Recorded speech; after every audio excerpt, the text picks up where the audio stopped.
but we are going to transition, gentlemen, to a segment called the Talkback with my friend, your friend, Matt Spendley, the Big Spend. He's going to be relaying some questions from you guys to us, and we'll get into it right now.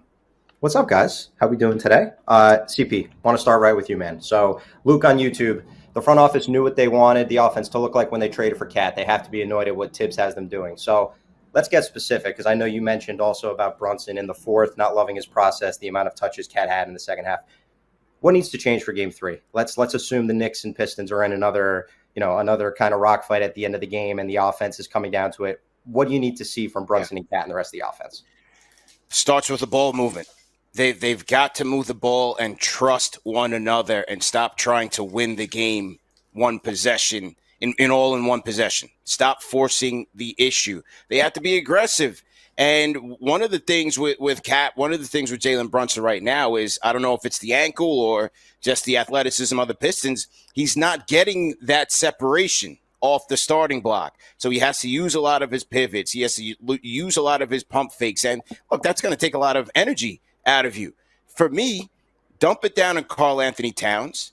Let him draw some pressure on Tobias Harris, and maybe you have some cutting Knicks off of establishing Towns in the post, or maybe you establish him in the pinch post and you have some cutters there, or maybe, hey, allow Karl Anthony Towns to shoot the ball. I think the Knicks have to go to him, get him in a rhythm, and allow him to use his gravity to also make his teammates better.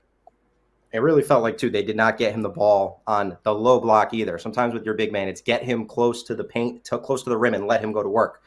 Corey, I want to talk a little bit about Cade also, because obviously he had a great game, and he's kind of the engine of the Pistons. And the Knicks threw OG Anunoby at Cade, and we kind of saw this sometimes when OG's on the perimeter. You know, obviously that lateral quickness is not always his number one skill. So I was curious for you watching Cade last night, how you thought the Knicks defended him and how they can kind of adjust as the series keeps going. I thought the Knicks defended Cade as well as they could, but what we're seeing right now is this was a quicker Cade than I've seen in recent years. I mean, he was a little bit slower over the past couple years, but last night, and then I'll come on. Let's start back at game one. Game one, they fitted him great, frustrated him.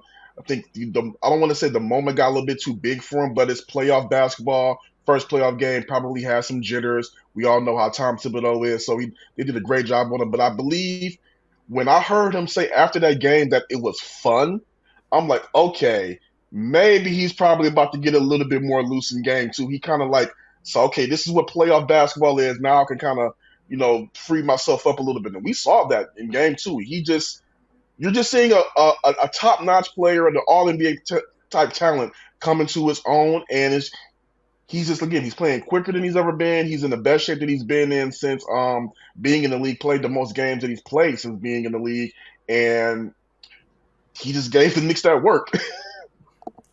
And I'm sure he'll be energized coming back home too. Yeah. CP, I want to come back to you for one. This was just an anecdote or a thought from me watching yesterday, and you mentioned it before.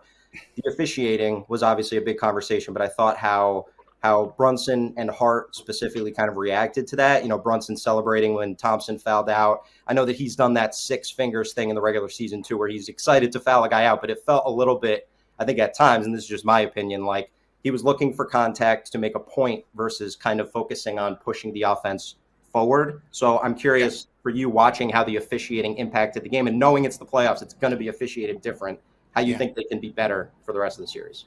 Fight through the adversity. I was not surprised at the disparity yesterday. I expect in game two, and I haven't looked at the stats in terms of verifying these things, but just through the 30 plus years of me watching basketball, the team that is typically down 1-0, when they play with that sense of desperation, they will typically get the benefit of the whistle. So I expected it even going into this game. For the Knicks, you have to stop the crying and fight through the adversity. But again, one of the issues is when they're not playing fast and they're in the half court, if you're not going to Towns in the post and trying to draw contact, he had 0 free throw attempts. OG right now is their most reliable slasher with the ball in his hands in terms of getting to the cup. He had 2 free throw attempts, and you're just settling for jumpers. You're not exactly putting a lot of pressure on the Zebras to help you out there. So the Knicks just have to be much more aggressive and fight through it, understanding that this is the playoffs. It's gut check time.